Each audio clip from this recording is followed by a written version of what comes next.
Hey guys, Jack here coming to you from the back porch with a quick little product review. This will be one of my write-ups on tspaz.com, tspaz.com.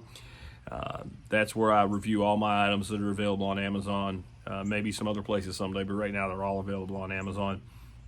And this is a fishing one, and I thought a visual review would be a little bit better. It'll be a quick review, really easy to understand product, but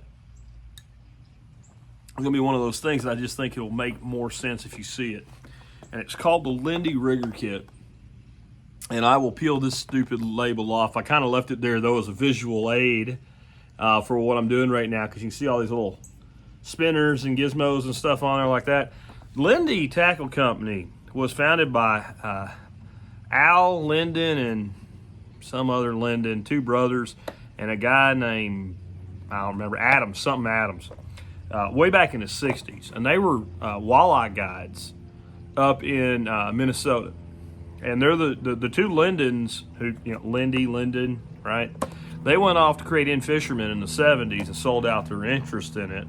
And so coming from a walleye type background, this type of rigging is real common up in that, Minnesota, Great Lakes area, etc.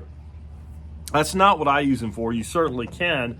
I use them because I'm a big fan of snell hooks, whether they're ones like from Eagle Claw that come in a little package or the ones that you buy, and they work really good for that. And I'll show you two different ways that I use them here. One's more like this was designed to be used. The other one compensates for the fact that the pre-snelled hooks that you buy are only about 7 inches of snell material, and it doesn't get a real good wrap around here. They have little grooves in them. You see those little yellow threads there, I guess that's so you can identify where the groove is. I think some people can't figure out where a groove is. Maybe it's just to prove it's there. Maybe they got too many customer complaints about it. It doesn't really do anything though. And what you're supposed to do is put your line into that groove and then wrap it and bed the hook in. The problem comes where if you wanted to use, like I said, an Eagle Claw or South Bend pre-snelled hook, like little packages that you buy, they're not very big, right? So what happens if you just try to wrap them around, they don't really hold very well because, again, they're only this big. So all I do with these is you just take your hook and put it through the loop like a dog end knot, right? Like a hangman's knot kind of. And you put that around, and then that way it has more to bite into. Let me just get that back on there. And once you have that, you kind of pull against it, wrap your hook around, and then when you get your hook where you have a little bit of tension on it, you just push it into this neoprene and it holds. And that's kind of a workaround for those shorter snell hooks. I often, however, tie my own snell hooks. Sometimes I will just tie a loop end on them. But a lot of times, I'm not sure if I got the right one out. More on that in a bit. And it looks like I did not get the one with any of my own tied. So these are all factory snells right here. So I'm guessing, those look like smaller ones. Right here is one where I've used actually some barrel swivels on some that I've tied myself. So you can see in this instance here, little number 2 hook and some fluorocarbon. And when I did this one, again, I tied just a common swivel. So with that, I tie mine at about 20 inches. And I actually prefer them that way. A lot of times I use the factory snells because they're easy. But if I have the time, I'll sit down at home and I'll make these up. When you have this much, you're kind of more in line with what the thing was made to do.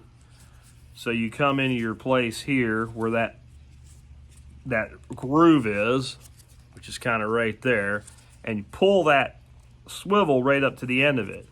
And then when you go around it the first time, kind of make sure you go over right at the bottom of that swivel, and then you just wind this up. I guess I should be doing it up here, but you just wind it up right there, and again, bed that hook in. And when you have that much leader material, you don't have to worry about kind of doing that, that loop knot or whatever on there, only with the shorter pre-factory Snells. Now, the beauty of this should be obvious, and if you fish with Snell hooks at all, you're already like, yeah, I'm probably going to get me some of those. The Lindy Rigger kit comes with this little kind of Plano-style box. I guess it's a Lindy box, right? Like this, it holds 3 of them. Each one of these holds 12 rigs. Now, you could double up on them, but then if you pull the wrong hook out, you're going to be cursing in the field or whatever, right? So, I mean, that's 36 hooks to a box. 2 boxes of these in your bag or your kit, and you're looking at 72 hooks. That's a pretty good day fishing if you go through 72 hooks. The reason I love Snell so much is it never fails that the bite's on, you're catching lots of fish, you hang up, you get snagged, whatever, and right while you're trying to retie another hook, there's a mosquito eating the inside of your nose, sweat dripping down your face, kids crying because he got his line, and you just want to get through with it quick. I usually fish with either mono or braided line. I go to a snap swivel with that, and I can pop on and off rigs. I can pop on and off just about anything I want. And with tie my own, I can have endless configurations of my hooks. I usually use fluorocarbon when I tie my own leaders. Like I said, I can tie a dropper loop, or I can tie that swivel on there, either way. But by doing this at home, when you're out fishing, you spend more time with your line and your bait in the water. Without this, inevitably what you end up with is your bag or your box with this rat's nest of freaking Snells or rigs or leaders or whatever you want to call them, and hooks, and eventually you're pissed off, you're in a hurry, you get some stuff tangled up, and you stick your hand in the bag and you pull it out, and you're wearing a couple bait holders in your fingers, and you're not happy, or the kid sticks his finger in there and is really not happy because grandpa's got to pull a number 8 bait holder out of the little kid's fingers with a pair of freaking needle nose, and it's not fun. And no matter how they're packaged, it inevitably happens. The Eagle Claw ones are in a stupid little cardboard things with a cellophane over them. You can't pull one out without them all getting rat nested up. The kind of better ones like Mustad makes and all will come often in a different card. It's a little bit more organized. It's still not anything as clean and simple as this. And the ones that are like ghost rigs or whatever, they'll come in a little Ziploc bag. They're all nice and coiled up. They look nice until you take one out. And I just have enough things going on in my life when I'm out fishing. I should say I have enough things going on back here at the ranch and stuff that I got to do that when I go fishing, I want to be relaxed. I don't want to be doing work. I actually consider it kind of relaxing to set these things up like this, or to tie some hooks and rigs and stuff like that in my shop or on the back porch having a drink. It's nothing special today, just some LaCroix. No vodka or anything in it this time. When I'm fishing, I want to relax. I want it to be as easy as possible.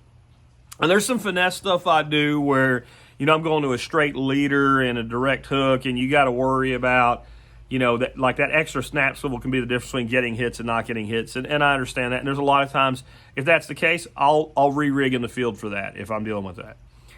Where I'm fishing with my buddies and my grandson and stuff around here doing bank fishing and what have you, we're fishing for bullheads and channel cats and maybe once in a while some bass or whatever. We're not hitting trout streams or anything like that. We're not out, fishing the coast where you're fishing sometimes in inshore waters where the fish get real, real spooky. And so Snells are an easy button answer, and the only thing that's ever made them a problem is the mess that they make. Leave it to the Lindy Tackle Company to come up with this. I highly suggest, if you're using Snell hooks and if you're fishing the type of stuff I'm talking about, you get you a couple of these. I'm going to order 2 more of them. I'm going to have them all rigged up. Oh, I want to give you a few tips on using them that I ain't done myself yet, but there's a couple things you could do here. Number 1, you could make each one dedicated to a hook size and write the number with a Sharpie on the end. That would be one way. Maybe you don't need 12 of a single hook size, so you could make each one dedicated to 2 hook sizes, and you write number, let's say if you were doing 2s and 4s, write number 4 and number 2, and then roll them from the inside out to each side. That way you can look real quick even when it's not real light out and know which side to just go to. That's another thing that you could do with them, and that makes it easy. If you did want to double up on them, I don't. I don't need to save space out of these. Weigh almost nothing. But if you did, what you could do is you do all your hooks in one direction, okay? And then do your second layer all in the opposite direction. And then you make an arrow pointing, rotating whichever way you want. That rotation would be either the outside's that way or the inside's that way. You decide however you want to do it. And that way you could just look at the hook and you can say, oh, that hook's coming in from that way. That's the top hook, and you would never get them tangled. There's only one hook, it doesn't matter. So that'd be another thing that you could do with it. All right, so with all that worked out, I got to recommend these things very highly. There's a link in the video notes below where you can get my write-up on them. Those of you that maybe follow me on YouTube but don't listen to my podcast, don't know much about my reviews or anything like that, if I review it, I own it, I bought it, I spent my own money on it, or I will not recommend it to you. I do not have people lining up giving me free product in return for reviews. I've done over 600 reviews on my site. One, and it was disclosed, one was given to me and I did it as a favor and it was a good product. So over 600 reviews, one product provided. All the rest are stuff that I researched for my own needs. Check it out, tspaz.com, TSPAZ.com.